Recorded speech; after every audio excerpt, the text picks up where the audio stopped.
Hello बेटा, welcome once again. तो आज हम लोग क्या करेंगे बेटा, कुछ खास करेंगे। और वो खास क्या है, जो 10th क्लास की फर्स्ट यूनिट है chemical equation and chemical reaction, उसको कंप्लीट करेंगे। ठीक है, तो बड़े ध्यानपूर्वक देखिएगा। आज हम लोग स्टार्ट करते हैं chemical equations and chemical reactions. आप लोगों ने क्या किया बेटा, आप लोगों ने हमेशा देखा होगा कि जो मोमबत्ती है वो जलती है। अभी तक हमने क्या किया, मोमबत्ती के जलने को समझा कि मोमबत्ती का जलना किस तरह से होता है। हमने देखा होगा कि जब मोमबत्ती जलती है तो उसके चारों आस पास हमें क्या मिलता है बेटा, गर्म हो जाता है। उसके चारों तरफ क्या हो जाती है, हीट आ जाती है। ठीक है, और वो जो मोम है वो पिघलना स्टार्ट हो जाता है। ऐसी सिचुएशन को हम लोग बोलते हैं बेटा केमिकल चेंज। हमारे पास क्या होता है, कोई भी जब प्रोसेस टेक प्लेस करता है तो उसमें क्या होता है, एक केमिकल रिएक्शंस जो है वो टेक प्लेस करती है। अब उस केमिकल रिएक्शंस में क्या होता है उसको समझना अपन है, क्या होता है, किस तरह की चीज को हम लोग केमिकल रिएक्शंस बोलते हैं। सबसे जरूरी चीज हमें सब स्टार्ट करनी है इस बात से। सपोज कर लीजिए बेटा, आपके पास क्या है, एक मैग्नीशियम है। मैग्नीशियम रिबन जो है वो आपके पास है। इसको जब हम लोग स्कूल ओपन हो जाएंगे तो आपको लैब्स में दिखाएंगे और इस रिएक्शंस को करके दिखाएंगे किस तरह ये होती है। ठीक है, आपने क्या किया बेटा, एक मैग्नीशियम रिबन ले लीजिए और उस मैग्नीशियम रिबन्स को, वो एक जो है इस तरह की पतली सी बिल्कुल जो स्ट्रिप होती है, उसको लीजिए बेटा और टंग्स की सहायता से उसको पकड़ के पहले उसको जो है साफ कर लीजिए। आप लोग जो भी आपके पास जो है फिल्टर पेपर है या टिश्यू है उससे साफ करेंगे और फिर उसको क्या करेंगे, एक टंग्स की सहायता से गर्म करेंगे। क्या होगा देखिए भाई, ये सपोज कर लीजिए बेटा आपके पास एक मैग्नीशियम रिबन था। ये क्या है बेटा, मैग्नीशियम रिबन। इसको हमने क्या किया, एक टंग्स की सहायता से होल्ड किया। यहाँ पे इसको हमने जो है पकड़ लिया भाई इसको सहायता से।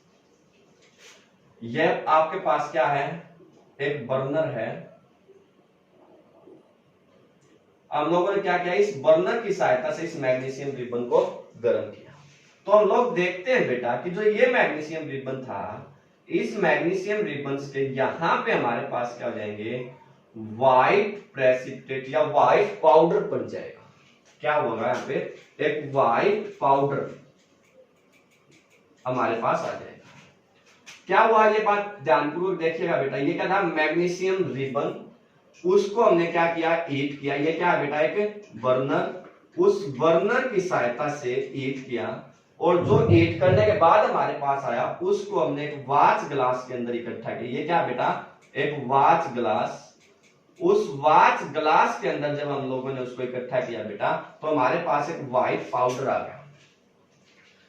इस बात को समझना आपने कि एक मैग्नीशियम स्ट्रिप थी और वो किसमें कन्वर्ट होगी बेटा, पाउडर्स में कन्वर्ट होगी। This means that there is change of the state. बात समझ में आई। एक और एक्सपेरिमेंट करते हैं। मान लीजिए बेटा आपके पास क्या है, कोनिकल फ्लास्क है। या आपके पास क्या है बेटा, एक कोनिकल फ्लास्क है। उस कोनिकल फ्लास्क के अंदर हमने क्या किया, जिंक के छोटे छोटे टुकड़े डाल दिए। ये क्या है, जिंक के टुकड़े इसके अंदर प्रेजेंट है। ये क्या है, जिंक। जिंक के टुकड़े हमने इसमें डाल दिए। यहां से हमने क्या किया, इसके अंदर एक कोर्क लगा दी बेटा। और क्या किया, इसमें सल्फ्यूरिक एसिड, साथ में क्या किया बेटा, इसके अंदर सल्फ्यूरिक एसिड डाल दिया। ये क्या है बेटा, sulphuric acid, H2SO4। Sulphuric acid को क्या बोलते हैं बेटा, H2SO4। किंग ऑफ केमिकल्स आपने शायद सुना होगा, है ना। यहां पे हमने क्या किया, एक कॉर्क लगा दी बेटा। कॉर्क जो है वो आपके पास क्या होती है, एक रबड़ की वो होती है जो इसके अंदर आराम से फिट हो जाएगी। बात समझ में आ गई इतनी। और क्या किया बेटा, इसके अंदर एक जो है डिलीवरी ट्यूब या एक ट्यूब इसके अंदर हमने कॉर्क के अंदर फिट कर दी। तो हम लोगों ने देखा बेटा कि इसके पास जो है, इसके अंदर से क्या होती है, हाइड्रोजन गैस जो है वो क्या होती है, बाहर आती है। यहां से क्या आती है बेटा, हाइड्रोजन गैस जो है वो बाहर आती है। और जब हम लोग इस कोनिकल फ्लास्क को टच करेंगे बेटा, तो ये हमें मिलेगी कि ये क्या हो गई है, ईट, गर्म हो गई है बेटा। दो चीजें आप लोगों ने यहां से नोट की कि एक तो गैस बाहर निकल गई बेटा, और दूसरा ये क्या होगा, हीट हो गई। यहां पे क्या था बेटा, जब हमने इसको जो है वो किया था, मैग्नीशियम रिबन को हीट किया था, तो हमारे पास क्या हुआ था, जो व्हाइट पाउडर था वो व्हाइट पाउडर प्रोड्यूस हुआ था। यहां पे क्या हुआ, गैस बाहर निकल गई और हीट हो गई बेटा। बात समझ गए। इसी बात को समझने के लिए हम लोग एक एक्सपेरिमेंट और कर सकते हैं। मान लीजिए आपके पास क्या बेटा, एक टेस्ट ट्यूब है, और उस टेस्ट ट्यूब के अंदर हम लोगों ने क्या किया, लेड नाइट्रेट सॉल्यूशन डाल दिया। ये क्या बेटा, लेड नाइट्रेट। ठीक है, आगे समझाएंगे इनके फॉर्मूले कैसे बनते हैं। लेड नाइट्रेट सॉल्यूशन हमने डाल दिया, और इसके अंदर ऊपर से क्या किया, पोटासियम आयोडाइड, पोटासियम आयोडाइड उसको डिप कर दिया, या पोटासियम आयोडाइड उसको डिप किया बेटा। तो हम लोगों ने देखा कि जैसे ही हमने इसके अंदर पोटासियम आयोडाइड डिप किया, तो इसका जो कलर था वो कलर क्या हो जाता है, चेंज हो जाता है। ये बात समझ में आई बेटा। इन तीनों एक्सपेरिमेंट को ध्यान से देखिए। पहले केस में मैग्नीशियम रिबन को बर्न किया गया, व्हाइट पाउडर हमारे पास आ गया।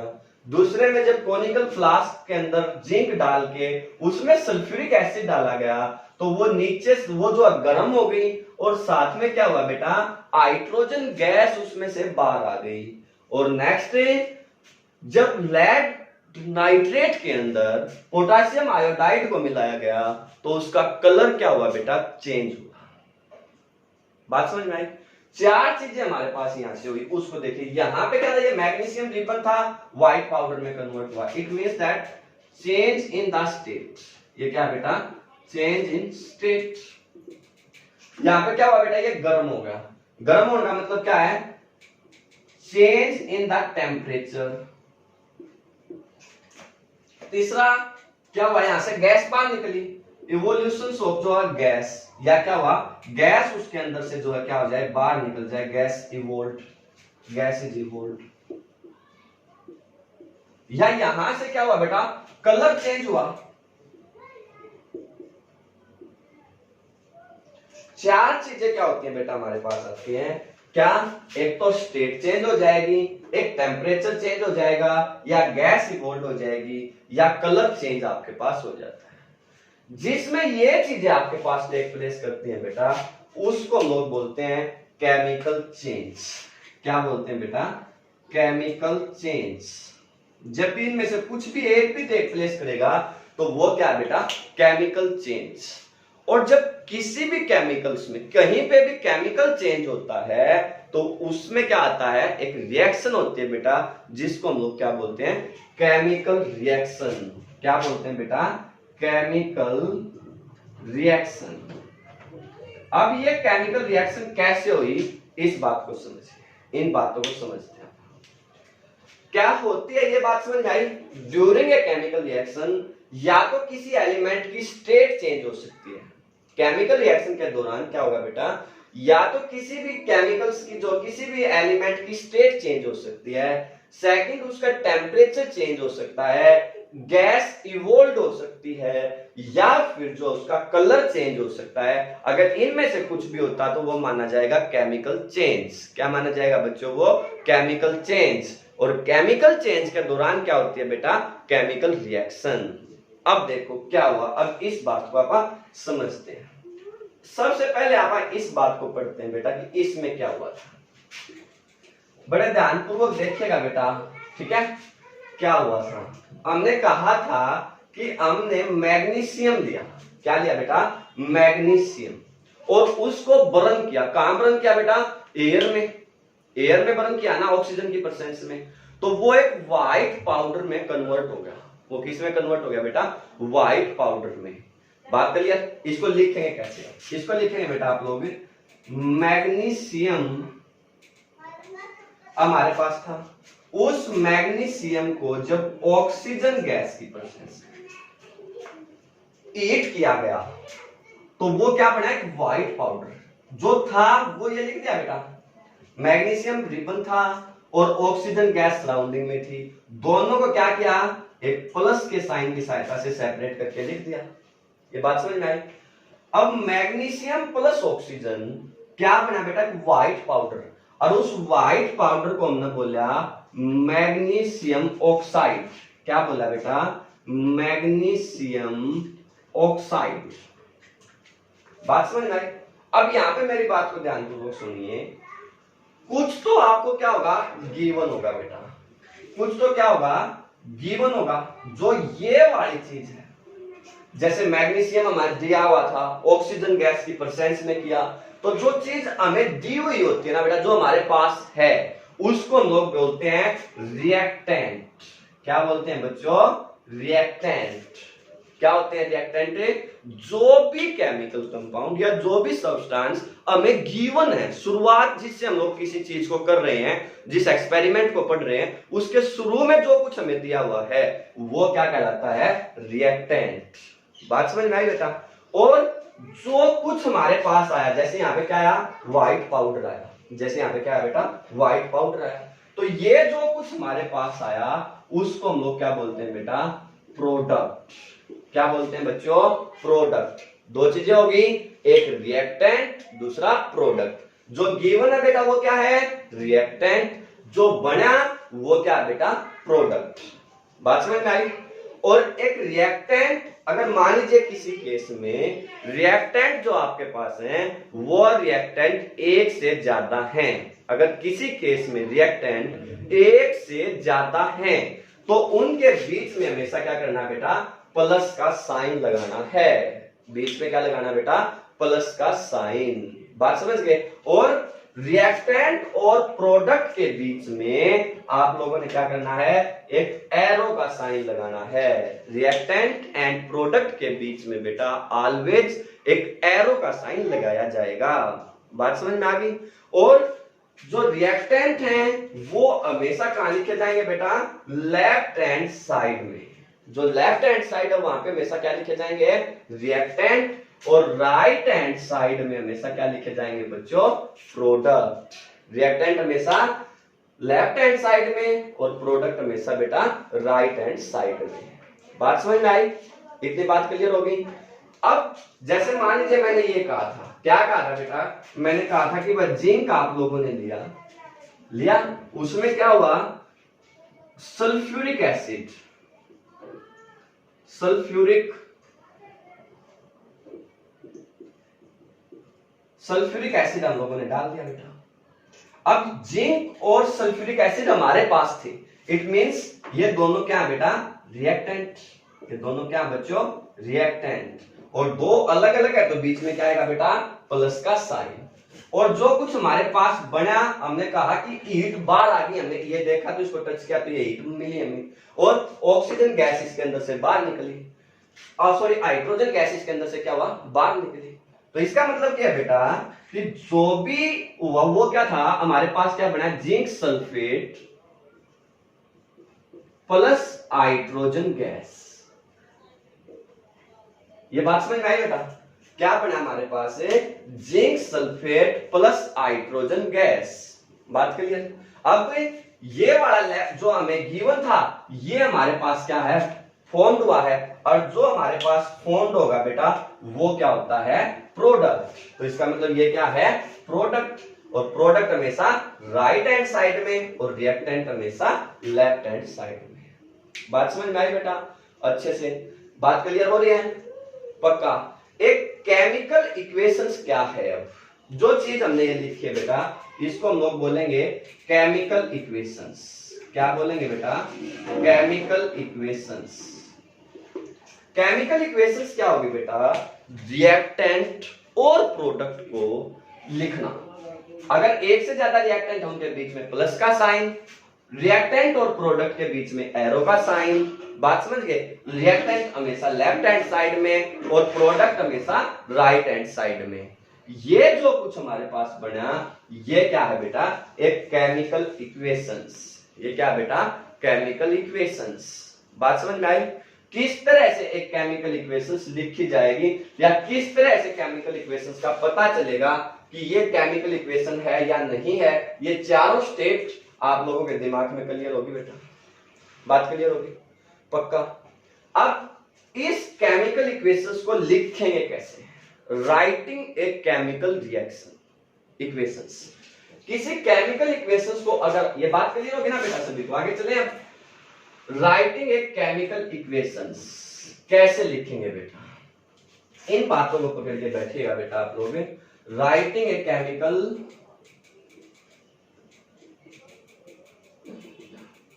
Chemical equations. अब इस बात को पकड़िए बेटा, क्या है? Magnesium plus oxygen converted into magnesium oxide. मैंने ये बताया ना। अब देखो बेटा, मैग्नीशियम को हम लोग किससे लिखते हैं? मैग्नीशियम का साइन होता है बेटा Mg। मैग्नीशियम का साइन क्या होता है बच्चों? Mg। ऑक्सीजन को लिखते हैं आप O2। बात समझ में आ गई? और that will be converted into magnesium oxide, उसको लिखते हैं MgO। क्या लिखते हैं बच्चों? MgO। बात समझ गए? MgO क्यों लिखते हैं? क्योंकि मैग्नीशियम की वैलेंसी क्या होती है बेटा? 2 होती है, और ऑक्सीजन की भी 2 होती है, इसलिए इसकी वैलेंसी इसके पैरों में, इसकी वैलेंसी इसके पैरों में। 9th क्लास में सबने पढ़ा होगा। तो इसलिए क्योंकि इसकी भी 2 है, इसकी भी 2 है, इसलिए इसको अपन लिख दिया MgO। बात समझ गए? अगर मेरे से कहा जाता ना सोडियम ऑक्साइड लिखो बेटा, तो अपन क्या लिखते हैं? Na2O। क्या लिखते हैं? Na2O। क्योंकि सोडियम की वैलेंसी 1 होती है, ऑक्सीजन की 2 होती है। ऑक्सीजन की वैलेंसी इसके पैरों में और सोडियम की वैलेंसी इसके पैरों में। मेरे को आपको कहा जाता है कि एल्यूमिनियम ऑक्साइड लिखो बेटा, तो आप लोग तो लिखते हैं Al2O3। क्यों लिखते हैं बेटा Al2O3? क्योंकि एल्यूमिनियम की वैलेंसी क्या होती है? 3, और एल्यूमिनियम की वैलेंसी क्या? एल्यूमिनियम की 3 और ऑक्सीजन की 2। अब 2 इसके पैरों में लिखी जाएगी, और ऑक्सीजन की 2 होती है तो वो एल्यूमिनियम के पैरों में, और जो है एल्यूमिनियम की 3 होती है तो वो ऑक्सीजन के पैरों में। बात समझ में आ गई बेटा? तो इसलिए क्या लिखा गया ये? Magnesium oxide. बात समझ गए बेटा? दूसरी रिएक्शन है, जैसे हमने कहा था जिंक। जिंक का फॉर्मूला होता है बेटा Zn। जिंक का फॉर्मूला क्या होता है बच्चों? Zn। Sulphuric acid, sulphuric acid का होता है बेटा H2SO4। सल्फ्यूरिक एसिड का क्या होता है बेटा? H2SO4। This will be converted into zinc sulphate. Zinc sulphate को लिखेंगे बेटा ZnSO4। जिंक सल्फेट को क्या लिखेंगे बेटा? ZnSO4 plus hydrogen gas. Plus क्या आ जाएगा बेटा? Hydrogen gas. ये बात समझ में आई? तो किसी भी केमिकल इक्वेशंस को, किसी भी केमिकल इक्वेशंस को इस तरह वर्ड में लिखना बेटा। किसी भी केमिकल इक्वेशंस थी ये इस तरह से लिखी हमने, magnesium plus oxygen converted into magnesium oxide, और फिर इसी को लिख दिया मैग्नीशियम के स्थान पे उसका साइन Mg, ऑक्सीजन के स्थान पे उसका sign O2, and that converted into magnesium oxide. जो प्रोडक्ट हमारे पास था ये क्या था बेटा? रिएक्टेंट, और ये हमारे पास क्या थे? प्रोडक्ट। तो जो रिएक्टेंट एंड प्रोडक्ट हमारे पास थे, हमने उन दोनों को क्या किया? मेंशन कर दिया। ये बात समझ में आई कि नहीं आई? किस तरह से लिखेंगे बात क्लियर होगी पक्का? अब जो ये चीज थी क्या थी? Chemical equations. इसको आप लोग क्या कहेंगे? Chemical reactions. इसको क्या कहेंगे बेटा? Chemical reactions. बात समझ में आई कि नहीं आई? इतनी बात क्लियर होगी? केमिकल इक्वेशंस क्या होती है, केमिकल रिएक्शंस क्या होती है, ये बात समझ में आई बेटा पक्का? अब देखो, केमिकल इक्वेशंस और केमिकल रिएक्शंस आपको समझ में आ गई। अब आपने करना है बैलेंस्ड केमिकल इक्वेशंस। क्या करनी है बेटा? अब बैलेंस्ड केमिकल इक्वेशंस। अब इस बात को देखो बेटा, पहली बात तो आप लोग हमेशा याद रखिए बेटा, जब भी आप लोग बैलेंस करते हैं केमिकल इक्वेशंस को, तो वो किस लॉ पे बेस्ड होती है? तो केमिकल इक्वेशंस जो होती हैं, या जो बैलेंस्ड केमिकल इक्वेशंस है, उसकी बैलेंसिंग जो है बेटा, वो बेस्ड होती है law of conservation of mass. Law of conservation of मास। अब जो लॉ ऑफ कंजर्वेशन ऑफ मास है वो क्या कहता है बेटा? ये लॉ ऑफ कंजर्वेशन ऑफ मास कहता है बेटा कि जो लेफ्ट हैंड साइड का मास होता है ना, वो किसके बराबर होना चाहिए? राइट हैंड साइड के मास के बराबर होना चाहिए। लॉ ऑफ कंजर्वेशन ऑफ मास क्या कहता है बेटा? लेफ्ट हैंड साइड का जो मास हमारे पास होता है, mass of left hand side is equal to mass of right hand side. बात समझ में आई बेटा? मीन्स लेफ्ट हैंड साइड में किसको लिखते हैं बेटा अपन? रिएक्टेंट को। It means mass of reactant वो किसके बराबर होना चाहिए? Is equal to mass of product. Mass of reactant is equal to mass of product. अब मास ऑफ रिएक्टेंट मीन्स ये इन सब का मास, और मास ऑफ प्रोडक्ट मीन्स इसका मास, वो बराबर होने चाहिए। अब मास बराबर करने का मतलब क्या कि अगर हम लोग दोनों साइड एटम्स को बैलेंस कर दें, अगर दोनों साइड एटम बैलेंस हो जाए तो मास ऑटोमेटिकली बैलेंस हो जाएगा। बात समझ रहे ना कि अगर इस जितने एटम इस साइड है उतने ही एटम अगर इस साइड आ जाए तो मास ऑटोमेटिक बैलेंस हो जाएगा। मींस अगर mass of reactant is equal to mass of product का मतलब क्या है? Number of atoms in left hand side is equal to number of atoms in right hand side। अगर number of atoms in left hand side is equal to है बेटा number of atoms in right hand side, तो हमारा काम क्या है? Balance हो जाएगी केमिकल रिएक्शंस। बात समझ में आई?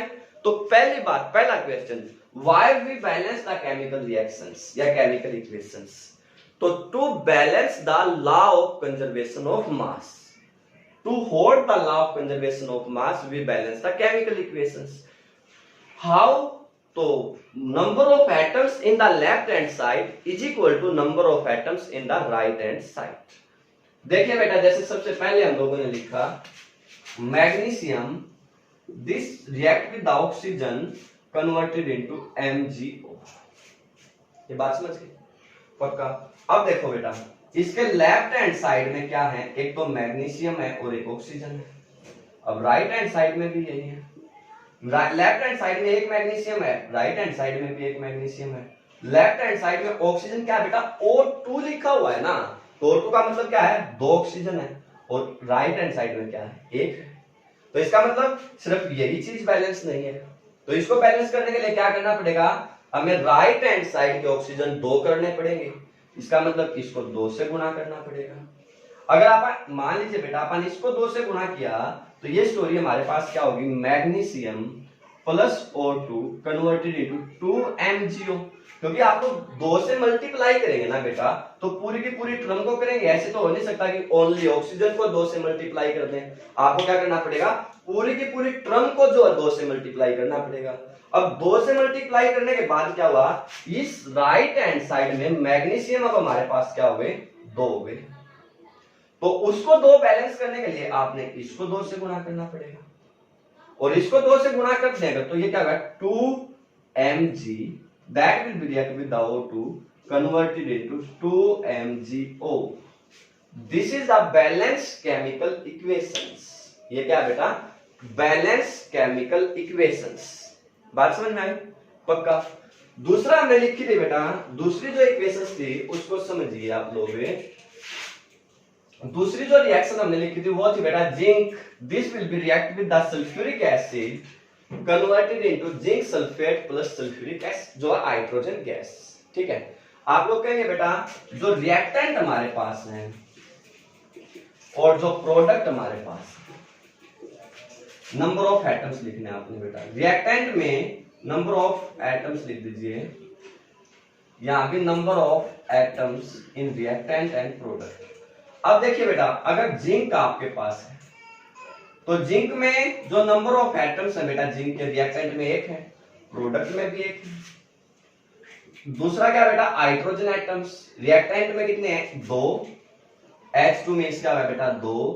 और प्रोडक्ट में भी कितने हैं? 2। सल्फर तीसरा एलिमेंट क्या बेटा? सल्फर। रिएक्टेंट में कितने हैं? 1। प्रोडक्ट में भी कितने हैं? 1। ऑक्सीजन बेटा रिएक्टेंट में कितने हैं? 4। और प्रोडक्ट में भी कितने हैं? 4। तो इसका मतलब क्या हो गया? जो नंबर ऑफ जिंक दोनों साइड 1 है, हाइड्रोजन दोनों साइड 2 है, सल्फर दोनों साइड 1 है, ऑक्सीजन दोनों साइड क्या है? 4 है।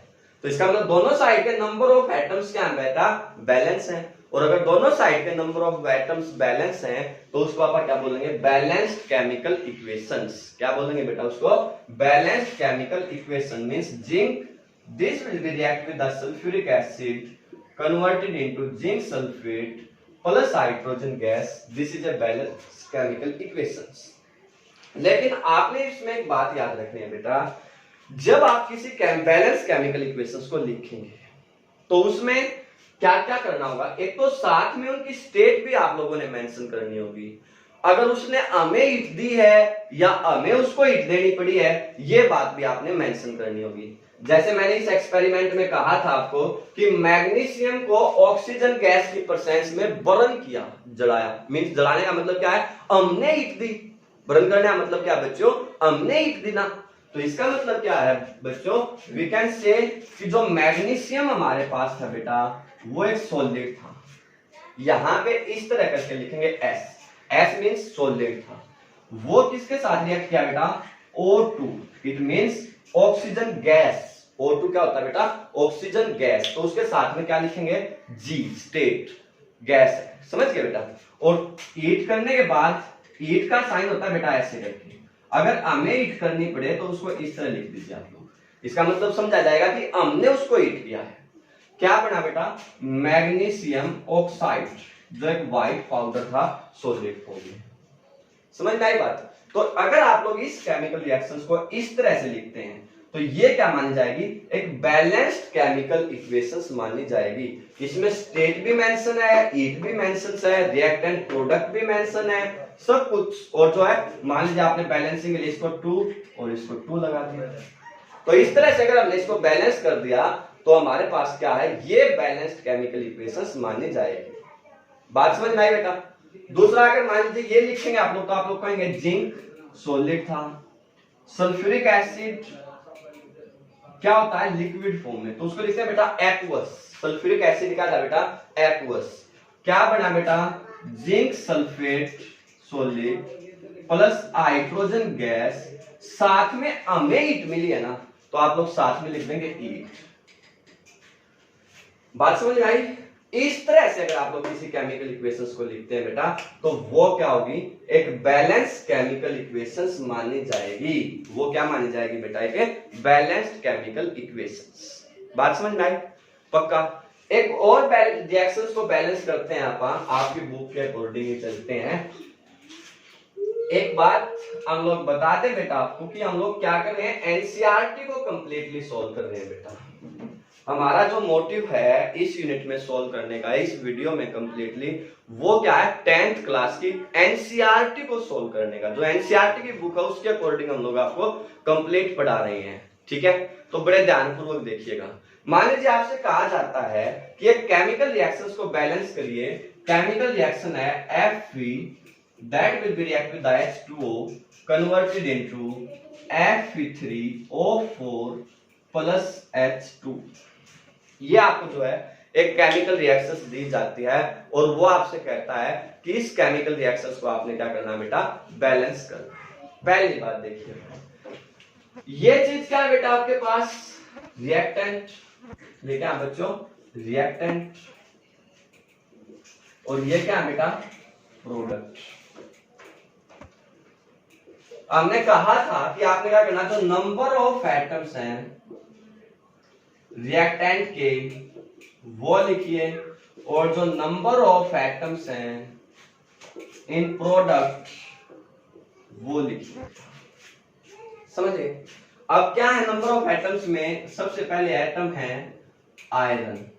रिएक्टेंट में बेटा 1, प्रोडक्ट में कितने, Fe3 लिखा हुआ है ना, इसका मतलब 3।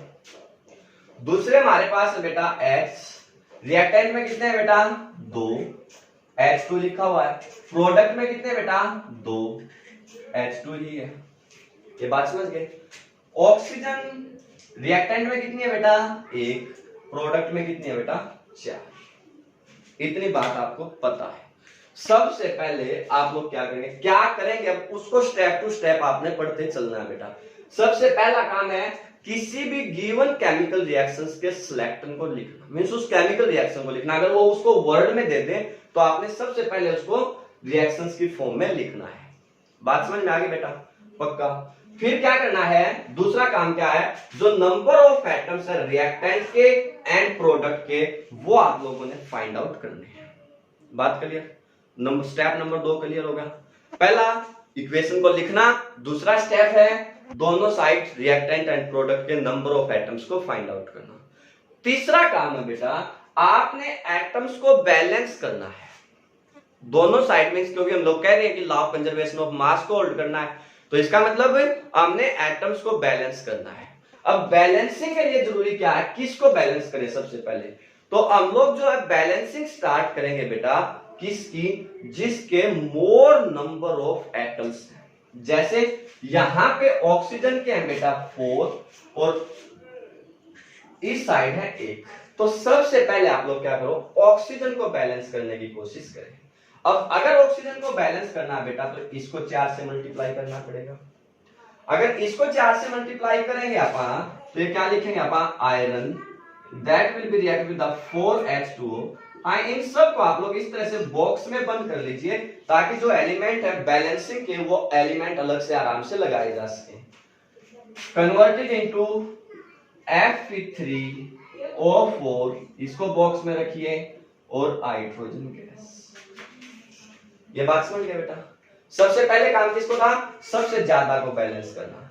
अब इसको बैलेंस करते ही बेटा हमारे पास क्या हुआ, इस चीज को देखिए ध्यान से, ये क्या 4H2 है, ये क्या बेटा 4H2 बन गया। मींस यहां पे जो हाइड्रोजन थे वो 2 थे, अब वो किस में कन्वर्ट हो गए, 8 में।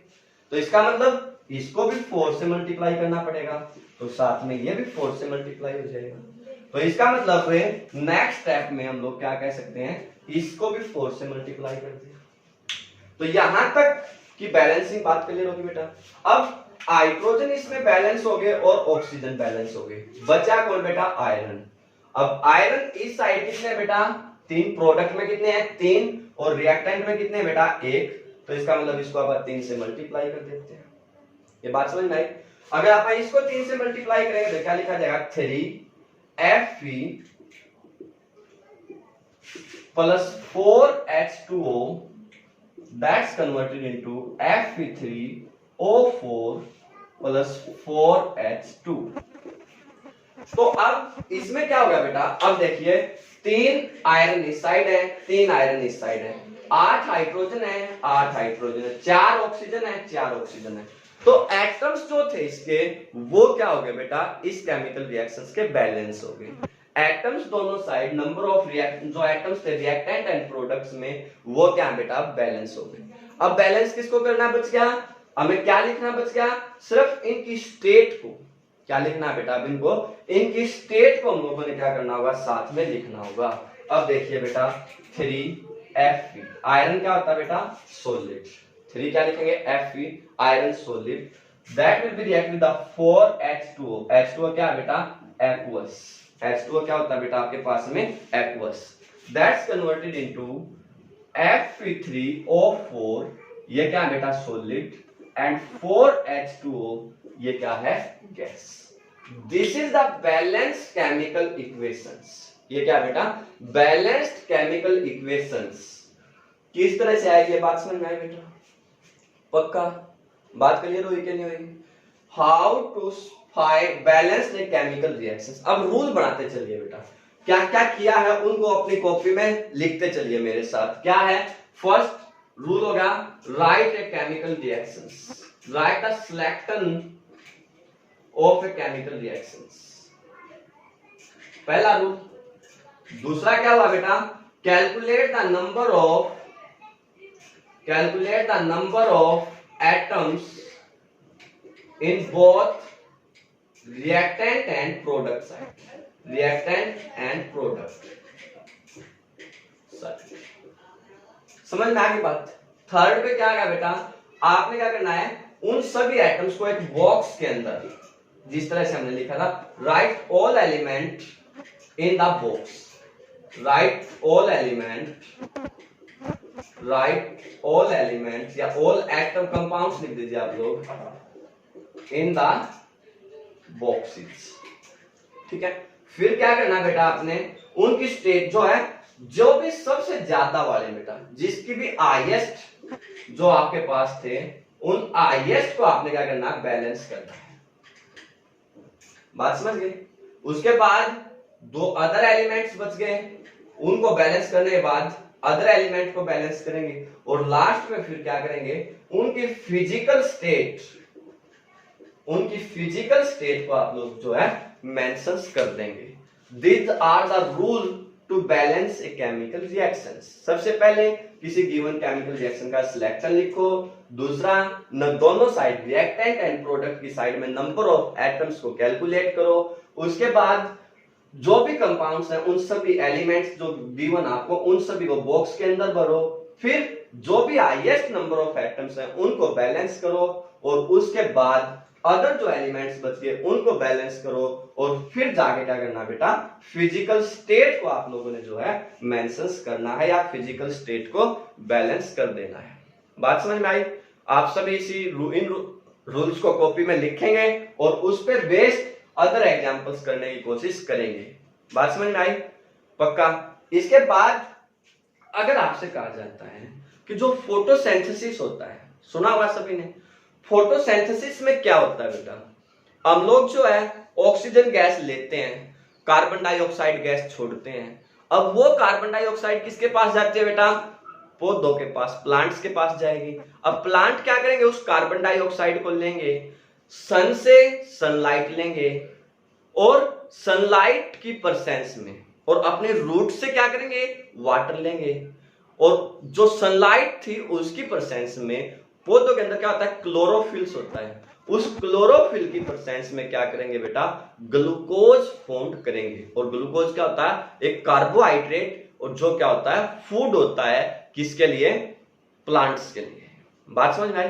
कैसे इस केमिकल रिएक्शंस को लिखेंगे आप लोग, कि आप लोगों ने लिखना क्या है वो देखिए बेटा ध्यान से, फोटोसिंथेसिस को कंप्लीटली समझिएगा बेटा। क्या है, क्या हुआ, हमने जो है कार्बन डाइऑक्साइड गैस को रिलीज किया, ये बात समझ गए, कार्बन डाइऑक्साइड गैस हमने रिलीज की, पौधों के पास क्या आया, प्लांट से उन्होंने अपने रूट से क्या किया, वाटर लिया बेटा, अपने रूट से क्या किया, वाटर लिया। अब वाटर क्या होता है, लिक्विड। अब इस रिएक्शन के लिए जरूरी क्या है, सनलाइट। सनलाइट को लिखते बेटा H म्यू से, हालांकि अभी आप लोग इतने बड़ी उसमें मत बड़ी, आप सीधा भी लिख सकते हैं सनलाइट। हालांकि जब आप आगे की केमिस्ट्री पढ़ेंगे बड़ी क्लासेस में तो सनलाइट की बजाय सीधा H म्यू लिखा जाएगा, पर अभी आप सनलाइट लिख सकते हैं। और एक क्या होता है उनके अंदर, क्लोरोफिल, उसकी प्रेजेंस में, क्लोरोफाइल्स जो होता है उनके अंदर, उसकी प्रेजेंस में आप लोग कहेंगे ये रिएक्शन टेक प्लेस करेगी, और क्या करेगी, C6H12O6 ग्लूकोज क्या बनाएगी बेटा, ग्लूकोज। क्या होता है, ये एक एक्वस सॉल्यूशन है बेटा, सो गैस और लिक्विड की वजह से, तो वो आपके पास क्या होगा, बैलेंस जो है फॉर्म्ड हो जाएगा। और साथ में क्या आएगा, बहुत सारी ऑक्सीजन गैस, अब वो हमें जो है रिलीज करके दे देगी बेटा, समझ गए, और साथ में वाटर भी आपके पास आ जाएगा। तो वो आपसे कहेगा कि इस केमिकल रिएक्शंस को बैलेंस करो, तो मैं आपको डायरेक्ट बैलेंस करके बता रहा हूं, आपने खुद ट्राई करनी है। इसको 6 लिखेंगे, इसको 12 टाइम लिखेंगे बेटा, इसको 6 कर दीजिए, ये आपके पास जो 12 यहाँ यूज हो गए तो 6 ये बच गए, ठीक है। बाकी आपने जो हमने आपको कंप्लीट प्रोसेस समझाया है, उस प्रोसेस के बेस पे फोटोसिंथेसिस की रिएक्शंस को बैलेंस करके देखना है किस तरह से आपके पास होगी। ये बात समझ में आ गई, पक्का? तो एक क्या क्या समझ में आ गया बेटा, समझ में क्या आना चाहिए, यहां तक की स्टोरी में केमिकल रिएक्शंस क्या हैं। पहले तो केमिकल चेंज को पढ़िए बेटा, ठीक है। फिजिकल चेंज में क्या होता है, केमिकल चेंज क्या है, सबसे पहली बात तो उसको दिमाग में क्लियर करिए। दूसरा, फिर केमिकल रिएक्ट, जब केमिकल चेंज पढ़ते हैं तो उसमें केमिकल इक्वेशंस क्या हैं, दूसरी चीज। तीसरा आप लोग करेंगे केमिकल इक्वेशंस को केमिकल रिएक्शंस में कैसे लिखेंगे, केमिकल इक्वेशंस को केमिकल रिएक्शंस में कैसे कन्वर्ट करेंगे। फिर balanced and unbalanced chemical reactions क्या होती हैं, ये चार चीजें अभी तक की स्टोरी में आपको क्लियर हो जानी चाहिए बेटा। चार चीजें आपको जो है समझ में आ जानी चाहिए। ठीक है, बात समझ में आ गई। तो नेक्स्ट अगर हम लोग बात करें तो नेक्स्ट हमारे पास होते हैं बेटा type of chemical reactions. Chemical reaction या केमिकल इक्वेशंस आप लोगों को समझ में आ गई बेटा। तो अब उसकी क्या करते हैं, टाइप्स की बात करते हैं। Type of chemical reactions, type of chemical reaction. बड़े ध्यानपूर्वक देखिएगा। हालांकि थोड़ी बहुत जो इसका एलिमेंट्री आइडिया है वो 9th क्लास में भी आप लोगों ने पढ़ा होगा। ठीक है, तो जो केमिकल रिएक्शंस है या जो टाइप है केमिकल रिएक्शंस की, मेनली चार होती हैं बेटा। कितनी पढ़ी जाती है बेटा, चार। वो कौन सी हैं? एक होती है कॉम्बिनेशन रिएक्शन, एक होती है डिकम्पोजिशन रिएक्शन, एक होती है डिस्प्लेसमेंट रिएक्शन और एक होती है बेटा डबल डिस्प्लेसमेंट रिएक्शंस। अगर सबसे पहले हम लोग जो है कॉम्बिनेशन रिएक्शंस को देखें, कॉम्बिनेशन रिएक्शंस क्या है? अब कॉम्बिनेशन रिएक्शंस को समझने के लिए हम लोग क्या करते हैं, एक एक्सपेरिमेंट करते हैं। क्या है बेटा वो एक्सपेरिमेंट? आप लोग क्या करिए, एक बीकर ले लीजिए,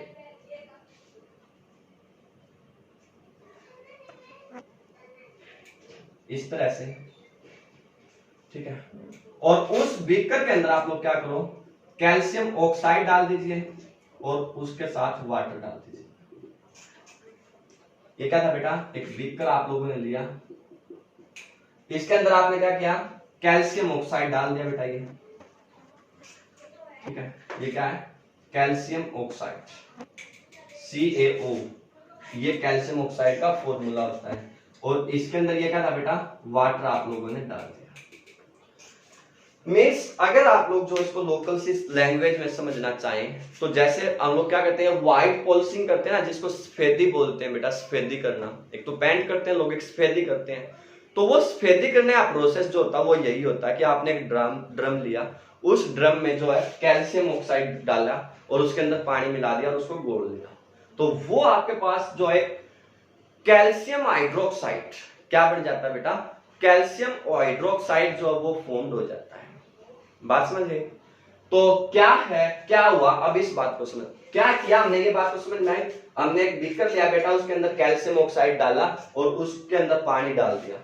और जब हमने इसको टच करके देखा तो ये भी साथ में याद रखेंगे कि जब हमने इसको टच किया ना बेटा, तो ये एक बहुत ज्यादा गर्म हमें मिला। समझ में आ गई बात? जब हमने इसको जो है टच किया तो टच करने के दौरान ये बहुत ज्यादा गर्म हमें जो है मिलता है। अब क्या हुआ होगा उसको समझते हैं। क्या था बेटा अपने पास, कैल्शियम ऑक्साइड। हम लोग सीधा ही लिखते हैं, कैल्शियम ऑक्साइड था सॉलिड। उसके अंदर हमने क्या किया, वाटर को डाला लिक्विड स्टेट में। तो हमारे पास क्या बना बेटा, कैल्शियम हाइड्रोक्साइड। क्या बना बेटा, calcium hydroxide in aqueous solution. और साथ में हमारे पास क्या होगी, हीट जो है वो हीट रिलीज होगी। बात समझ में आई? पक्का। कैल्शियम ऑक्साइड बेटा क्या था, सॉलिड। उस कैल्शियम ऑक्साइड के अंदर जब हमने वाटर डाला तो वो किस में कन्वर्ट हो गया बेटा, कैल्शियम हाइड्रोक्साइड में। कैल्शियम ऑक्साइड को हम लोग बोलते हैं बेटा क्विक लाइन, और कैल्शियम हाइड्रोक्साइड को हम लोग बोलते हैं बेटा स्लैग्ड लाइन।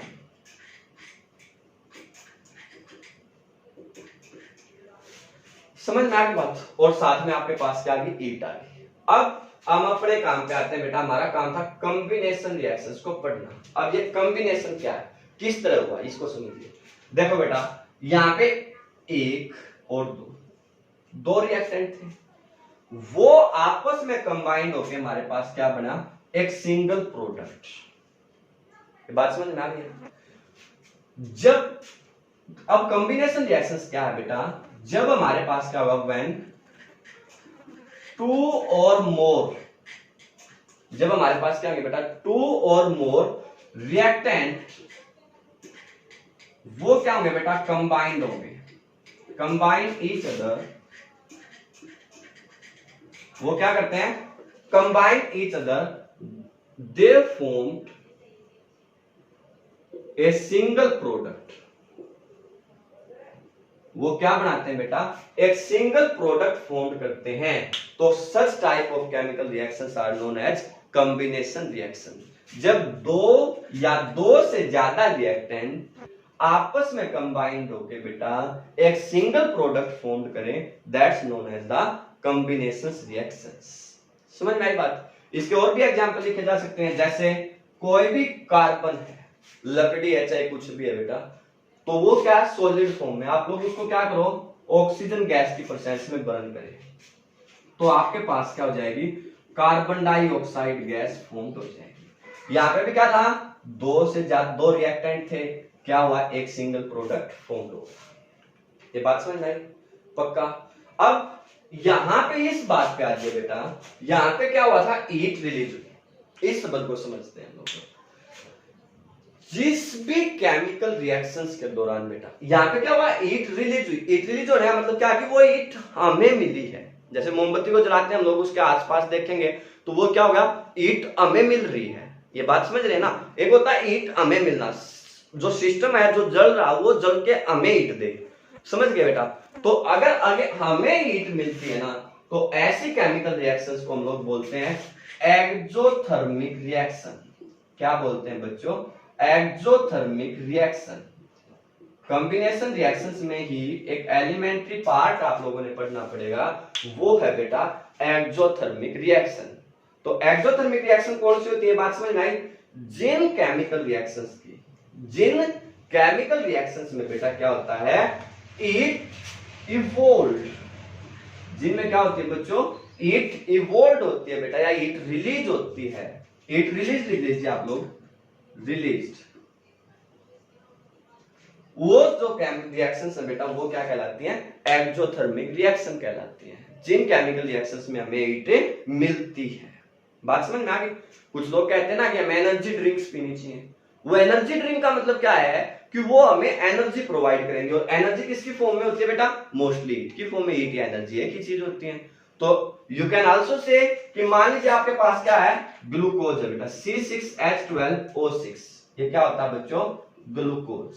ग्लूकोज का फॉर्मूला क्या है, C6H12O6। आप लोग क्या करते हैं, ये ग्लूकोज किसी भी एक्वस सॉल्यूशन में है, पानी में आपने इसको डिसॉल्व किया, ऑक्सीजन गैस की प्रेजेंस में, ये क्या करेगा, हमें एनर्जी प्रोवाइड करेगा। क्या होगा इसमें, कार्बन डाइऑक्साइड गैस बन जाएगी, वाटर बन जाएगा बेटा, और साथ में एनर्जी हमें मिलेगी।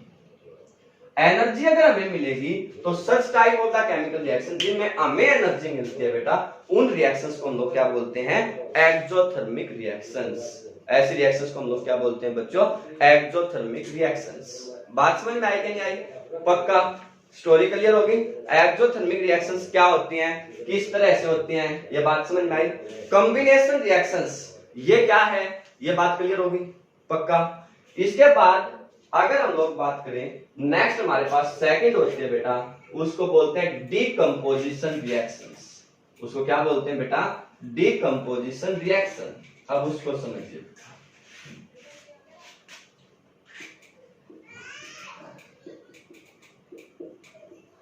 Decomposition reaction. अब डीकंपोजिशन रिएक्शंस में क्या होगा, आप उसकी बात करते हैं बेटा, एक मिनट।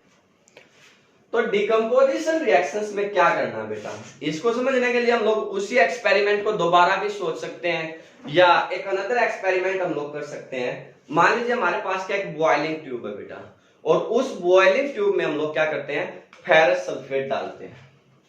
ये हमारे पास जो एक बॉइलिंग ट्यूब है बेटा, ठीक है, आपने इसको टंग से पकड़ा, होल्ड करना है अच्छे से टाइटली, ठीक है, और इसके अंदर आपने क्या किया, फेरस सल्फेट वो फिल कर दिया, FeSO4 जो है SO4 फेरस सल्फेट आप लोगों ने क्या किया, इसके अंदर फिल कर दिया। और क्या किया, इसको एक बर्नर की सहायता से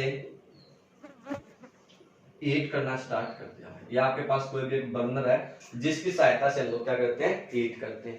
लेकिन ऐसे एक्सपेरिमेंट करते समय एक बात हमें हमेशा ध्यान रखनी है बेटा, कि इन जो ये बॉइलिंग ट्यूब्स हमारे पास होते हैं जिसमें इसको गर्म कर रहे हैं हम लोग, उसका जो फेस है, उसका जो माउथ है वो हमारे फेस की तरफ नहीं होना चाहिए, क्योंकि इनसे क्या होता है, कुछ पॉइजनस गैस या कुछ जो है गैसेज रिलीज होंगी जो फिर हमारे लिए हानिकारक हो सकती हैं। इसको इस तरह से पकड़ते हैं कुछ ऐसे करके, ताकि यहाँ से ऐसे, ये मान लीजिए आपके पास एक बर्नर है, ये आपके पास एक फ्यूजन ट्यूब है या बॉइलिंग ट्यूब है, तो इनको ऐसे करो, ऐसे खड़े होके, ताकि जो भी गैस रिलीज हो वो दूसरी साइड में जा सके। इस तरह से किसी दूसरे स्टूडेंट के माउथ की तरफ या खुद के माउथ की तरफ जो हम लोग इसको कभी भी कैरिड नहीं करते हैं ऐसी केमिकल रिएक्शंस को। तो अब क्या होगा ये देखिए बेटा, उसको सोचिए क्या किया था मैंने कहा फेरस सल्फेट को आपने ईट किया। अब अगर हम लोग क्या करते हैं बेटा, फेरस सल्फेट का फॉर्मूला था FeSO4। फेरस सल्फेट उसका फॉर्मूला क्या होता है बेटा, FeSO4। तो हमने क्या किया, उसको ईट किया। मैंने कहा था ईट अगर आप लोग करेंगे तो बेटा उसके लिए ये साइन यूज करेंगे। हमने उसको क्या किया, ईट किया। तो ईट करने के बाद आपके पास क्या हुआ, यह कन्वर्ट हो गया ferric oxide plus sulphur dioxide gas, and साथ में आपके पास क्या होगी, सल्फर ट्राइऑक्साइड गैस। ये बात समझ में आ गई। फेरस सल्फेट ये आपके पास क्या था बेटा, सॉलिड, और फेरिक ऑक्साइड जो बना हुआ आपके पास सॉलिड है, और कार्बन जो sulphur dioxide gas and sulphur trioxide gas जो है वो क्या है, गैस। अब इस चीज पे आते हैं डिकम्पोजिशन रिएक्शंस क्या होते हैं। इस चीज पे आते हैं अपन, डिकम्पोजिशन रिएक्शंस क्या होते हैं। अब इसको देखो बेटा, ये क्या थी, एक सिंगल रिएक्टेंट। क्या था बेटा, एक सिंगल रिएक्टेंट मॉलिक्यूल्स था, और यहाँ पे प्रोडक्ट में हमारे पास क्या आ गए, दो या दो से ज्यादा प्रोडक्ट आ गए। तो डिकम्पोजिशन रिएक्शंस का मतलब क्या होता है बेटा, जब एक सिंगल रिएक्टेंट, क्या होगा बेटा, एक सिंगल रिएक्टेंट वो ब्रेक हो जाएगा टू और मोर देन टू और मोर देन टू। एक single reactant break into two और मोर देन टू रिएक्टेंट, तो then this is known as the decomposition reactions. उसको क्या बोलते हैं बेटा, डिकम्पोजिशन रिएक्शन। जब एक सिंगल प्रोडक्ट या सिंगल रिएक्टेंट दो या दो से ज्यादा प्रोडक्ट के अंदर डिकम्पोज हो जाएगा, तो उसको अपन क्या बोलेंगे बेटा, डिकम्पोजिशन रिएक्शंस। बात समझ गए बेटा। अब जब आप डिकम्पोजिशन रिएक्शंस कर रहे हैं बेटा, तो मैंने यहां पे कहा कि हमने हीट देनी पड़ेगी। लास्ट जब रिएक्शन कॉम्बिनेशन में क्या पढ़ रहे थे बेटा, हीट कॉम्बिनेशन रिएक्शन से हमें मिलेगी, और यहाँ पे क्या हो रहा है, हमें हीट देनी पड़ रही है। That are two different things. उसमें हीट हमें मिल रही थी, यहाँ पे हमें हीट देनी पड़ रही है। तो ऐसी सच type of the chemical reactions बेटा जिसमें हीट हमें देनी पड़े, उन केमिकल रिएक्शंस को हम लोग बोलते हैं बेटा एंडोथर्मिक रिएक्शन। क्या बोलते हैं बच्चों, एंडोथर्मिक रिएक्शन। तो एंडोथर्मिक रिएक्शंस कौन सी होगी, सच रिएक्शन इन विच जो हीट आपके पास वो क्या हो, एब्जॉर्ब। हीट केमिकल रिएक्शन को हमें हीट देनी पड़ी ना, तो जिसमें क्या होगी बेटा, हीट एब्जॉर्ब होगी। Such type of the chemical reactions are known as the endothermic reactions. बात समझ में आई। डिकम्पोजिशन रिएक्शंस में आप लोग और एग्जांपल भी कर सकते हैं। जैसे मान लीजिए आपके पास क्या कैल्शियम कार्बोनेट है बेटा, हमारे पास क्या है कैल्शियम कार्बोनेट, हमने उसको हीट किया तो ये कन्वर्ट हो गया बेटा calcium oxide and carbon dioxide में। अब ये सॉलिड था, ये भी सॉलिड, और ये क्या होगी, गैस। तो यहाँ पे भी सेम वे से हमारे पास क्या हुआ, single reactant it's converted into two और मोर देन टू प्रोडक्ट्स। आई बात समझ में कि नहीं आई बेटा, पक्का। तो डिकम्पोजिशन रिएक्शंस का मतलब क्या है, ये बात समझ में आ गई। इस डिकम्पोजिशन रिएक्शंस को कैरी करने के लिए और भी बहुत सारे एक्सपेरिमेंट जो है वो किए जा सकते हैं। जैसे हम लेड नाइट्रेट को एक टेस्ट ट्यूब में लेके या बॉइलिंग टेस्ट ट्यूब में लेके उसको हीट करके जो है उसको ऑब्जर्व कर सकते हैं कि वो आपके पास जो लेड जो ऑक्साइड और जो है NO2 नाइट्रस ऑक्साइड और ऑक्सीजन गैस जो है रिलीज कर सकते हैं।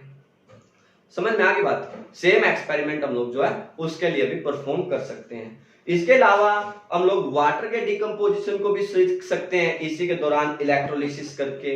इलेक्ट्रोलिसिस का प्रोसेस मैं आपको समझा देता हूं बेटा, क्योंकि वो क्वेश्चन एनसीईआरटी का है, काफी बार पूछा जा सकता है आपसे, तो इसलिए वो मैं आपको समझा देता हूं। आपने क्या करना है, कोई भी एक प्लास्टिक का मग जैसा वेसल आप लोग जो ले लीजिए बेटा, like that.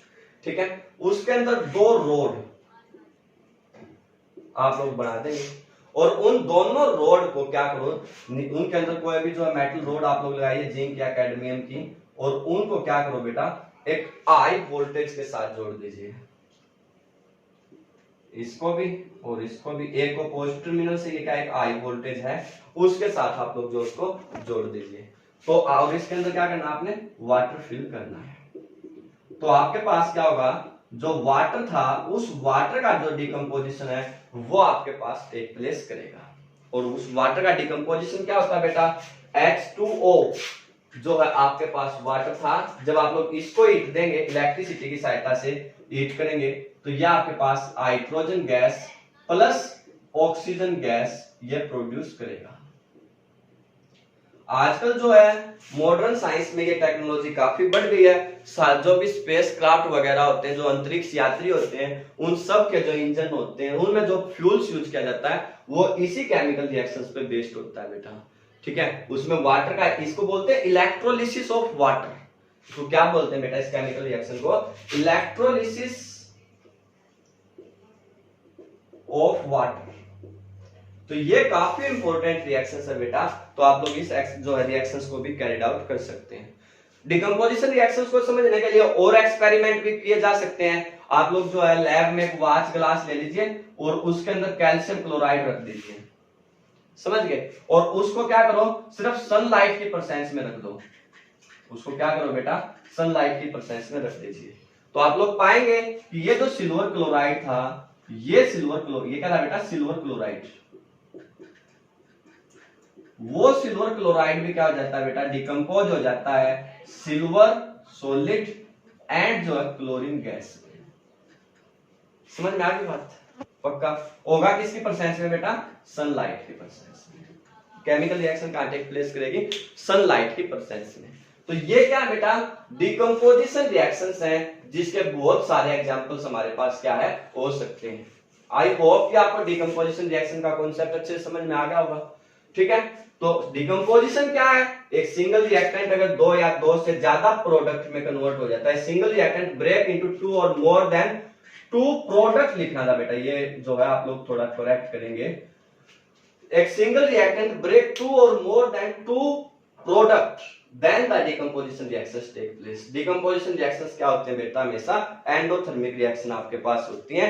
you can do lot of example on the basis of decomposition reactions। हम लोग इसके बाद किसी एक संडे को फिर एक जो है वीडियो बनाएंगे जिसमें chemical reaction and chemical equations की पूरे के पूरे जो एनसीईआरटी के क्वेश्चंस हैं जितने भी हैं, चाहे वो इंटेक्स क्वेश्चंस है या एनसीईआरटी एक्सरसाइज है, उन सबको उस एक एक्सरसाइज में एक जो वीडियो में इन्वॉल्व करेंगे। आज हम उसकी थ्योरेटिकल एप्लीकेशंस को कंप्लीट करेंगे, पूरी की पूरी जो है chemical equation and chemical reactions को पूरी की पूरी को कैरिड करेंगे इस एक वीडियो के अंदर। तो बात क्लियर होगी बेटा, पक्का समझ गए ना इतनी। तो इसके बाद थर्ड जो हमारे पास है बेटा वो है डिस्प्लेसमेंट रिएक्शंस। थर्ड जो टाइप होता है बच्चों वो है डिस्प्लेसमेंट रिएक्शन। अब डिस्प्लेसमेंट रिएक्शन में आपके पास क्या होगा वो देखिए बेटा, थोड़ा अच्छे से ध्यानपूर्वक देखेंगे आप लोग। तो डिस्प्लेसमेंट रिएक्शंस को समझने के लिए भी हम लोग क्या करते हैं, एक्टिविटी परफॉर्म करते हैं। एक स्टैंड लेते हैं और उस स्टैंड के अंदर हम लोग क्या करते हैं, एक टेस्ट ट्यूब लेते हैं और वो टेस्ट ट्यूब जो ऐड कर देते हैं, और उस टेस्ट ट्यूब के अंदर हम लोग क्या करते हैं, कॉपर सल्फेट सॉल्यूशंस फिल कर देते हैं। ये क्या है, कॉपर सल्फेट CuSO4, ये किसको क्या बोलते हैं बेटा, आप कॉपर सल्फेट सॉल्यूशंस फिल कर देते हैं, और उसके अंदर क्या करते हैं बेटा, आप ऊपर से 2 आयरन की किल जो पिन है जो वो इसके अंदर डिप कर देते हैं। 2 आयरन की पिन, ये क्या है आयरन, ये आयरन जो आपके पास उसकी नेल्स आपने इसके अंदर क्या करनी है बेटा, पुट करनी है। ये बात समझ गए। आपने क्या किया, जो एक टेस्ट ट्यूब ली बेटा, उसके अंदर कॉपर सल्फेट सॉल्यूशंस फिल किया, और कॉपर सल्फेट सॉल्यूशंस फिल करने के बाद उसके अंदर क्या किया, 2 आयरन नेल्स आप लोगों ने उसके अंदर डिप कर दी, तो कुछ समय जब आप लोग उसको रखेंगे तो आप लोग ये ऑब्जर्व करेंगे कि जो ये कॉपर सल्फेट सॉल्यूशन जो था ना बेटा, वो आपके पास क्या होता है, ब्लू कलर का। ये क्या होता है, ब्लू कलर का। तो कुछ समय के बाद आप लोग ऑब्जर्व करेंगे कि जो ये ब्लू कलर था वो धीरे धीरे डिसअपीयर हो जाता है। जो ये सॉल्यूशन था ये धीरे धीरे क्या हो जाएगा बेटा, डिसअपीयर हो जाएगा और ये बिल्कुल एक व्हाइट सी फॉर्म में आपके पास कन्वर्ट हो जाएगा। बात समझ में आई? अब क्या हुआ उसको सोचते हैं। देखो बेटा क्या था आपके पास, कॉपर सल्फेट। आपके पास क्या था बेटा, कॉपर सल्फेट सॉल्यूशन था, एक्वस सॉल्यूशन था। हमने उसके अंदर क्या किया, आयरन को फिल किया, आयरन नेल डाली, सॉलिड फॉर्म में थी। तो ये आयरन नेल्स इस कॉपर सल्फेट के साथ रिएक्शन करके क्या बनाया इन्होंने बेटा, आयरन सल्फेट प्लस कॉपर। इन्होंने क्या बनाया बेटा, iron sulphate plus copper, ferrous. Iron sulphate का नाम क्या होता है बेटा, फेरस सल्फेट। कॉपर सॉलिड आपके पास आ गया। ये क्या है, एक्वस। तो ये क्या था बेटा, कॉपर सल्फेट। ये क्या था बच्चों, कॉपर सल्फेट। और इस कॉपर सल्फेट की वजह से क्या था, ब्लू कलर था। अब वह ब्लू कलर क्या होगा, डिस्प्लेस्ड होगा और व्हाइट में कन्वर्ट होगा। अब देखो यहाँ पे हुआ क्या, समझिए बेटा, इसमें क्या था, कॉपर सल्फेट मींस SO4 जो अटैच थे, they are attached with the copper. और वो जब आयरन के साथ रिएक्ट किए तो they convert into FeSO4। Iron के साथ जो क्या हो गया, FeSO4 चले गए और कॉपर आपके पास जो अलग से रिमूव हो गया। बात क्लियर हुई बेटा? तो जो ये FeSO4 आपके पास आए, यहाँ क्या था, इस वाले जो सल्फेट आए थे वो ट्रांसफर हो गए इसके पास। मींस जो भी एलिमेंट है या जो एटम्स कंबाइंड है बेटा एक एलिमेंट के साथ, अगर वो डिस्प्लेस होके किसी दूसरे एटम्स के साथ कंबाइंड हो जाए तो उसको लोग क्या बोलते हैं, डिस्प्लेसमेंट रिएक्शन। उसको क्या बोलते हैं बेटा, डिस्प्लेसमेंट रिएक्शन। बात समझ में आई? पक्का? मींस आप लोग इसको ऐसे लिख सकते हैं, XY ये कोई भी एक रिएक्टेंट मॉलिक्यूल्स था बेटा, ये रिएक्ट किया Z, ये क्या बेटा, एक प्रोडक्ट मॉलिक्यूल है। ये क्या है, एक प्रोडक्ट मॉलिक्यूल है। तो ये आपस में कंबाइंड होके XZ कन्वर्ट हो गए और आपके पास क्या आ गए, Y। Means that's the direct replacement. एक एटम ने उसकी पोजीशन को हटाया, खुद दूसरे के स्थान पे जाके अटैच हो गया बेटा, तो उसको आप क्या बोलते हैं, डिस्प्लेसमेंट रिएक्शंस बोलते हैं।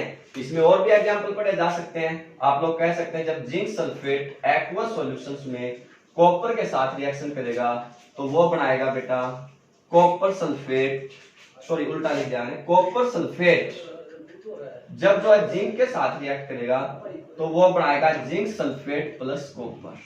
ये भी आपके पास जो है रिप्लेसमेंट रिएक्शंस का एग्जांपल हो सकता है। आप लोग जो है लेड को कॉपर क्लोराइड के साथ रिएक्शन करा दीजिए। When lead that will be react with the copper chloride, it's converted into lead chloride plus copper. ये भी आपके पास क्या होगा, डिस्प्लेसमेंट रिएक्शंस का एग्जांपल आपके पास हो सकता है। बात समझ में आई? डिस्प्लेसमेंट क्या है, ये बात सबको क्लियर हो गई। इसके बाद नेक्स्ट हमारे पास जो केमिकल रिएक्शन है उसको बोलते हैं डबल डिस्प्लेसमेंट रिएक्शंस। जो लास्ट फोर्थ टाइप हमारे पास बच गया बेटा वो है double displacement reaction. Double displacement reaction.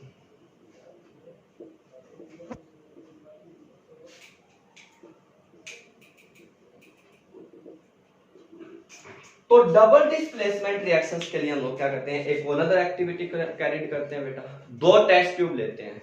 एक टेस्ट ट्यूब में हम लोग क्या करते हैं, सोडियम सल्फेट डाल लेते हैं और दूसरी टेस्ट ट्यूब में 3 ml के आसपास बेरिलियम क्लोराइड डालते हैं। देखिए क्या है, एक टेस्ट ट्यूब आपके पास ये, इसमें आप लोगों ने क्या किया, सोडियम सल्फेट वो डाला बेटा, Na2SO4। ये एक अनदर टेस्ट ट्यूब है बेटा जिसमें आपने बेरियम क्लोराइड BaCl2 डाल दिया और फिर क्या किया, इन दोनों सॉल्यूशंस को आपस में मिक्स कर दिया। तो आपके पास क्या होगा, आपके पास क्या हुआ, जो यहां पे नीचे कुछ प्रेसिपिटेट, कुछ नीचे क्या हुआ बेटा, कुछ सॉलिड क्रिस्टल्स जो वो नीचे जाके जम जाएंगे, जिनको बोलते हैं आप प्रेसिपिटेट, वो आपके पास फॉर्म हो जाएंगे। तो क्या होगा, Na2SO4, ये क्या था बेटा, sodium sulphate. This will be react with the barium chloride BaCl2, ये इमीडिएटली रिएक्ट करके किसमें कन्वर्ट होगा, sodium chloride plus barium sulphate. ये किसमें कन्वर्ट हो गया बेटा, sodium chloride plus barium sulphate. ये आपके पास एक्वस सॉल्यूशन था, ये आपके पास एक्वस था, ये सॉलिड सोडियम क्लोराइड जो क्रिस्टल्स की फॉर्म में आपके पास सोडियम फॉर्म हो जाएंगे, या एक्वस भी लिख सकते हैं आप लोग इनको, क्योंकि ये वाटर के अंदर प्रेजेंट, ये आपके पास सॉलिड हो जाएंगे प्रेसिपिटेट की फॉर्म में। ये नीचे जाके क्या होंगे, प्रेसिपिटेट की फॉर्म में डिस्प्लेस्ड हो जाएंगे बेटा। बात समझ गए। अब देखो हुआ क्या, इस इन दोनों को मिक्स करने से क्या हुआ, ये बात समझ में आई। सोडियम क्लोर जो सल्फेट और बेरिलियम क्लोराइड को जब हम लोगों ने मिक्स किया, तो इनके मिक्सिंग से जो हमारे पास आंसर आया वो था, इस टेस्ट ट्यूब के अंदर कुछ बेरियम सल्फेट हमारे पास यहाँ पे नीचे जम के, ये क्या थे, प्रेसिपिटेट की फॉर्म में बेरियम सल्फेट वो बन गए, और यह आपके पास क्या बच गया, एक्वस सोडियम क्लोराइड। क्लियर हुआ क्या, ये बात समझ में आई बेटा। अब क्या था ये उसको समझते हैं। देखो बेटा Na2SO4 था, सोडियम के पास क्या थे, सल्फेट आयन थे, और बेरियम के पास क्या थे, क्लोराइड आयन। अब क्या हुआ, यहां पे सोडियम के पास क्या हो गया, क्लोराइड आयन, मींस इस वाले आयन तो ट्रांसफर हो गए सोडियम के पास, और सोडियम वाले आयन ट्रांसफर हो गए बेरियम के पास। तो इसका मतलब सोडियम क्लोराइड में सोडियम अलग हो गया, बेरियम अलग, सोडियम सल्फेट में मींस क्या अलग तो नहीं हुए, मतलब हम लोग ये कह सकते हैं कि इसके आयन इसके पास ट्रांसफर हो गए और इसके आयन इसके पास ट्रांसफर हो गए। तो such type of chemical reaction are known as बेटा डबल डिस्प्लेसमेंट रिएक्शंस। जैसे आप लोग जनरलाइज ऐसे कह सकते हैं, AB that will be react with the CD and converted into AC plus BB। ये इसके पास पहुंच गया, ये इसके पास पहुंच गया।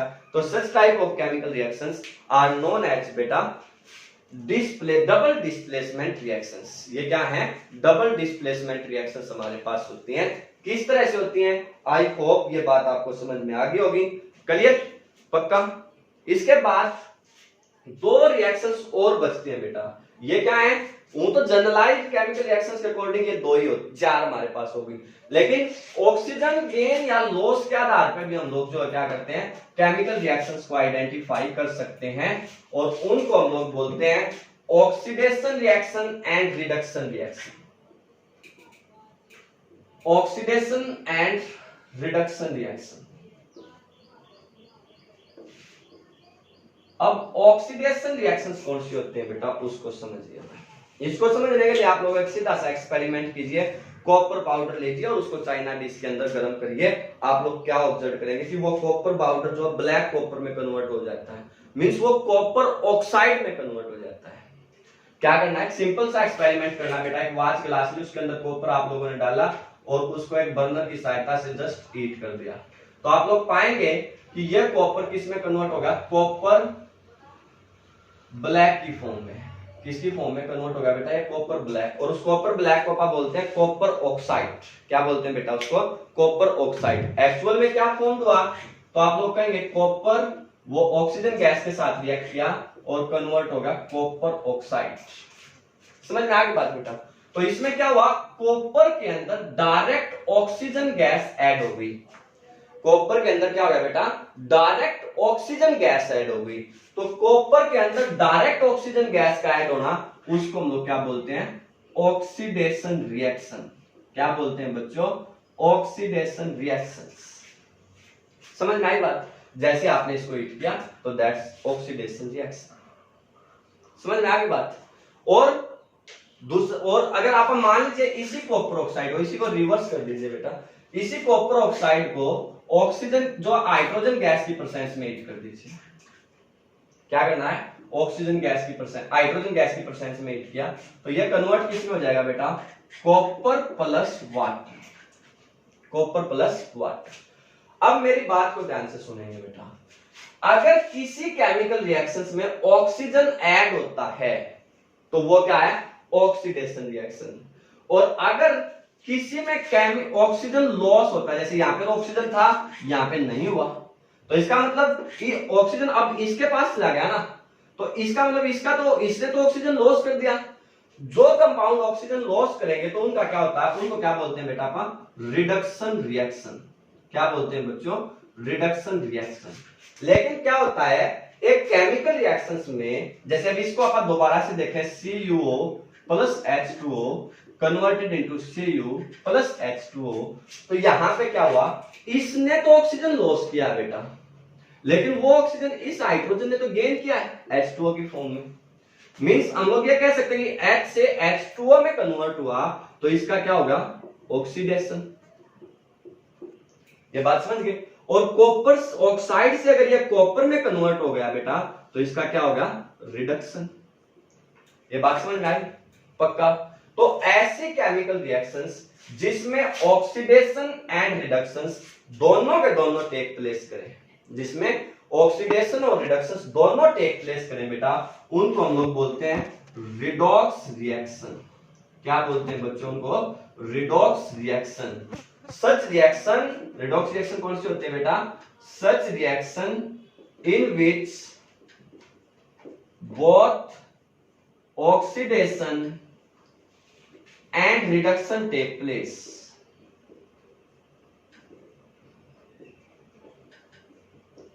Then known as the redox reaction। तो ऑक्सीडेशन रिएक्शन कौन सी है, रिडक्शन रिएक्शंस कौन सी है, ये बात समझ में आ गई बेटा। जिसका ऑक्सीडेशन हुआ है वो रिड्यूस्ड होते हैं, जिनका रिडक्शन हुआ है वो हमेशा ऑक्सीडाइज्ड होते हैं बेटा। ये शब्द भी आप लोग जो है जनरली तौर पे याद रख सकते हैं। बात क्लियर। एक बेसिक प्रोसेस होता है बेटा जंग लगना, कोरिजन जिसको हम लोग बोलते हैं। रस्टिंग ऑफ आयरन जो उसका बेसिक एग्जांपल होता है, तो उसको वो क्या होता है, इन्वायरमेंट से कार्बन डाइऑक्साइड, मॉइस्चर और नमी को एब्जॉर्ब करके जो आयरन है वो धीरे धीरे वीक हो जाता है, या आयरन धीरे धीरे क्या हो जाता है, स्लो हो जाता है। तो उस प्रोसेस को कोरिजन बोलते हैं। किसी भी मेटल की एक्टिविटी का धीरे धीरे कम हो जाना इन्वायरमेंट के इफेक्ट की वजह से, उसको बोलते हैं कोरिजन। इसको आप लोग खुद पढ़ेंगे बेटा और हमें कमेंट करके बताएंगे कि आपको समझ में आया कि नहीं आया। कोई क्वेश्चन आपसे कर सकता है कि हम लोग जो आयरन से बनी हुई चीजों को पेंट क्यों करते हैं, तो उसका कारण क्या जाएगा, रस्ट से बचने के लिए, कोरिजन से बचने के लिए बेटा। बात समझ में आ गई। और एक रिटेनिटी है, उसको आप लोग जो है, जो ऑयली फ्लूइड वगैरह के केस में यूज की जाती है, तो उसको आप लोग जो पढ़ेंगे अच्छे से और हमें बताएंगे। Best of luck. हमने इस यूनिट को कंप्लीट एनसीईआरटी बेस्ड आपको खत्म करा दिया है। आई होप कि आपको अच्छे से समझ में आएगी, आपको ज्यादा से ज्यादा फायदा आप लोगों ने जो इस यूनिट का उठाना है, और ज्यादा से ज्यादा इसको सॉल्व करने की कोशिश बेटा सभी बच्चों ने करनी है, ताकि इसका ज्यादा से ज्यादा बच्चों को ज्यादा से ज्यादा फायदा हो सके। इसलिए इसको ज्यादा से ज्यादा बच्चों के पास शेयर करने की कोशिश करें, ठीक है। जिनका एग्जाम होने वाला उन बच्चों के पास भी शेयर करें, और जो बच्चे अभी 10th में हुए हैं वो बच्चे ईमानदारी के साथ इस वीडियो को कंप्लीटली देखें बेटा। Best of luck. बहुत अच्छी वीडियो, बहुत फायदा होगा बेटा।